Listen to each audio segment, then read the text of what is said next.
What's good, BP fam? So today's video, we're going to be talking about the implant. So we're not only going to talk about the history behind the implant, but why do people wear the implant? So further ado, let's get it. So the first thing we're going to do is talk about the history behind the implant. The first cochlear implant was implanted in 1957 by Andre, I can't pronounce his name, and Charles, his last name as well. The device was electrical prosthesis that stimulated the hearing nerve. So it was pretty much the first time ever in someone's head. So that was the first time ever in someone's head. This is not at a doctor's office, this is just a test run to see if they actually can get it approved. And then in 1961, Dr. William House and John Doyle implanted the first patient in Los Angeles. So that's the first patient ever in a doctor's office, pretty much. And then 1972, the House team developed a first single channel device. So on the implant, there's multiple channels you can change to. On the hearing aid, not really, I don't think so. Maybe now they do. But in the past, they had one channel only. The implant, you have multiple channels.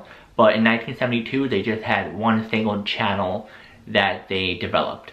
But, like I said, multiple channels. In 1984, they did introduce more than one channel. So I think now it's about 4 or 5 channels for the implant, which is amazing. And then in 1990, the FDA approved the multi-channel cochlear implant for children of ages 2 to 17. It didn't really tell me how old the person was when they first implanted in 1957 and in 1961. I may just have to dive even deeper to try and find that. It's kind of hard to find it because it's very, very old information. But last but not least, in 2000, the FDA approved implanting children at 12 months old. Pretty much it shows you how it first started ever, just testing on a random person, and then they moved it to a doctor's office, and then they end up, thinking different ways how to add more channels on it, and starting a channel on that implant so that they can adjust the different noises and change it for that person, and then end up approving it for kids and babies, which is amazing. Now, you may be wondering, alright, that's the cool history about the implant. What is the implant? Like, is it just like the hearing aid that you did in the last video? It seems like it's pretty similar, which I agree, but no. It's a little bit different.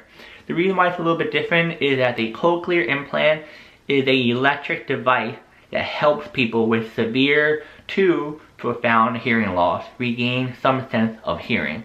So what that means is that if you have like 0%, or like I would say the most you can go up to 25% hearing loss. I'm not a hearing doctor, by the way, but I think it's up to 25% hearing loss or 35% hearing loss. That's when you need an implant, because the hearing aid is mainly for people who have mild hearing loss, who can still hear, but they need a little bit of a boost. Implant is more like you can barely hear anything. Like, it sounds like, what? Like, you can barely, like, that's a bad example, but it's like, sounds like someone's covering their mouth and you don't know what they're saying, or you can't hear anything at all, mainly. It's mainly the ones that don't really hear at all. But sometimes it's some people who have a little bit of hearing, but yeah, don't ask me, ask the doctor, ask the hearing doctor. I'm just trying to think and remember what I've learned since getting the implant. I think I'm correct on that one, just trying to think. So usually I would show you guys a picture of the implant when it first ever, was shown. But for some reason I couldn't find the actual picture of it in the 1957 and also 1961. But I'm thinking it's because they were still in the development of trying to put the implant out there. So it was kind of no point to really show it. So I found a recent, I would say more recent old one in 1981. So this one is said it's the first cochlear nucleus implant. So I'm going to show you right here. So that is the first cochlear nuclear implant in 1981. I feel like there must have been one that was like a little bit older than this, but I just gotta look more into it. But like I said, I couldn't find it, so hey, whatever, I'll just show you this one. But yeah, it looks really interesting though if you look at it. Like, it looks like and you know, those AI one. You know when you oh, it's the Siri, when you talk to Siri and Siri tells you like, you know, whatever you want to tell it. It looks like that little Siri thing. Or it looks like a speaker. But I'm not sure how they would put that on their head. Huh. Very interesting. So like the implant, it's just like the hearing aid. Every year they always changing it. So the first one was the one I just showed you. Then a lot, like about, I would say almost 10 to 15 years, you had implants that looked like you're holding a tape recorder. Yeah, that. It was very interesting though.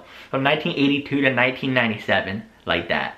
Then in 1998, they actually had the first one that goes around your ear. So it's like, it goes around your ear, like the hearing aid. 2016, they ended up doing this one. So this one in 2016, this is when they first had this. Let me show you. So this is the one in 2016. It pretty much goes on your head right up here. So like this. That. And then in 2017, they kind of went back a little bit from the 1998 to 2015 hearing aid, but kind of combined with the 2016 hearing aid a little bit. But I tend to like this better because I just really don't like to have it around my ear. But yeah, it's really wild that the implant changes like over time. Like, it's very interesting. You got, it looks like a speaker to, it looks like a tape recorder to an actual implant slash hearing aid, I would say. And then you got this, and then a combination of both a little bit from that era. Interesting. Very interesting though. Of the cochlear implant. So I'm gonna show you more of this. I just showed you a couple of seconds. Like I showed you, it was on my head. Let me try to get better visual. There we go. So this is how it is. So this is the part that goes on my head. And then this is just, you know, the thing. And you're wondering, is there any batteries with this? No, I charge it. Which I'll do a separate video of this implant, of how it works, and the good and bad thing about this. But yeah, it just goes right on my head. Right there, easy, easy. As for, you guys may be wondering, how do you have a metal piece in your head? Like, how does that stay on your head? Well, the thing about this is that when I was about 7 to 8 years old, I really had a hard time hearing in class. I think I was like in 3rd grade or 2nd grade. And I had to, you know, get the implant because I couldn't hear well in class. How am I gonna learn if I can't hear well? So I got the implant. What they did was they cut like behind, you can't really see it because the scarf kind of like covered with my hair. But if I shave my head, you'll see the scar. But there's a scar that I have, and it's like pretty much towards the area where the implant is. And they cut there, but I'm not like awake while they're doing it. But they cut there and they put a metal implant device piece in it. And then pretty much it takes a long time to, like, you know, try to, you know, your brain gotta try and learn, and your left side hearing gets stronger, and you know, it takes a little while, but it's well worth it. And I've had it ever since I was 7, 8 years old.